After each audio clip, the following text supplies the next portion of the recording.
কিছু চ্যালেঞ্জ তো থাকেই, তবে এখন একটা প্রক্রিয়া শুরু হয়েছে যে বিভিন্ন সংস্কার বিষয়ে ঐক্যমতটা গড়া।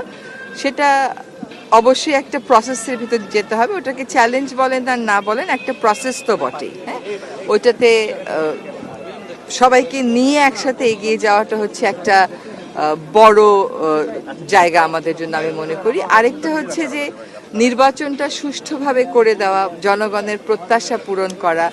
আরেকটা বড় বিষয় হচ্ছে সবসময় আমরা বলি যে এই যে জুলাই অগস্টে যে হত্যাকাণ্ডটা হলো, যে বর্বরতাটা হলো, এইটার একটা সুষ্ঠু বিচার। এখন আমাদের সীমিত সময়ে আমরা অবশ্যই চেষ্টা করব যে মানুষকে এই বিচারের কিছু কিছু রায় যদি মানুষের সামনে দিতে পারি, তাদের মধ্যে যেন ওই আস্থাটা আসে যে সত্যি এই বর্বরতার একটা বিচার।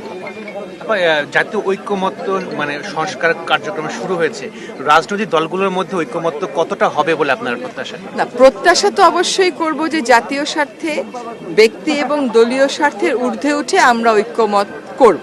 কিন্তু এক একজন মানুষ তো এক একটা বিষয় এক একভাবে দেখে, দৃষ্টিভঙ্গি এক একভাবে আনে। তো সেই দৃষ্টিভঙ্গির যে তফাৎগুলো আছে সেগুলোকে কমিয়ে কমিয়ে একটা জায়গায় নিয়ে আসা, সেটা একটু সময় লাগবে, একটা প্রক্রিয়ার ব্যাপার। সেখানে নিশ্চয়ই তারা সব কিছুর ঊর্ধ্বে উঠে জাতীয় স্বার্থকেই প্রাধান্য দেবেন, এবং তারা তো আরও অনেক বেশি অভিজ্ঞ আমাদের অনেকের চাইতে, তাই না?